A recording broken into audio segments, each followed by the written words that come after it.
कांग्रेस से पहले शिवसेना में ही था जी।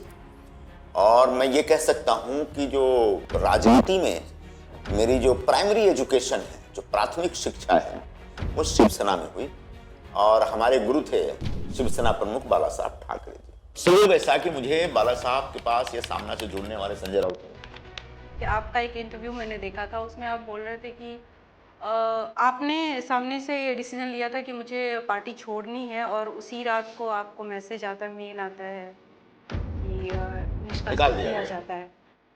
तो सामने तो यही बात आई कि कांग्रेस पार्टी ने आपको निष्कासित किया, तो वो क्या मामला था? ये कांग्रेस पार्टी में इस तरह के एक पोस्चरिंग करने का एक नाजायज और निरर्थक भूमिका लेने वाले नेता हैं।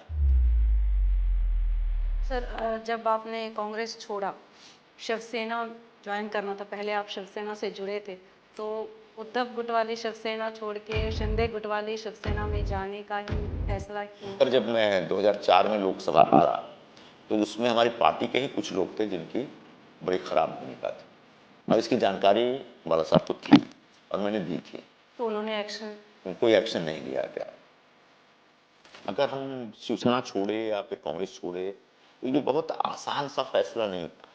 बहुत बड़े पीड़ा के दौर से गुजरने के बाद एक आप अगर किसी घर में रहते हो तो नहीं, भाड़े के घर में भी रहते हैं तो घर खाली करने से पहले बहुत दर्द होता है। मैंने तब कहा था कि कांग्रेस पार्टी महाराष्ट्र में खत्म हो जाएगी अगर शिवसेना के साथ हाथ मिला के सरकार करेगी। तो उद्धव ठाकरे जी बाला साहब जी के सुपुत्र हो सकते हैं, बायोलॉजिकल वारिस हो सकते हैं, आइडियोलॉजिकल वारिस नहीं।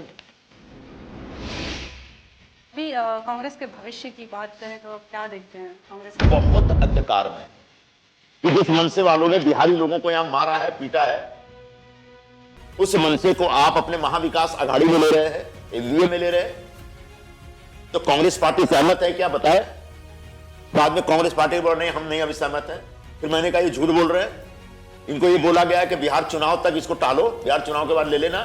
सर, कभी ऐसा मन नहीं हुआ बिहार में जाके राजनीति करें, वहाँ के लिए कुछ करें? प्रशांत किशोर की बात आई तो इस पर ज़्यादा नहीं, बट आप चूंकि उनको जानते हैं पर्सनली, तो वो कैसे व्यक्तित्व हैं? क्या लगता है बिहार? थोड़ा मैं समझ कह सकता हूँ, थोड़ा अपने आप को ओवर एस्टिमेट करना, बहुत ज्यादा इंसान को ओवर एस्टिमेट नहीं करना चाहिए।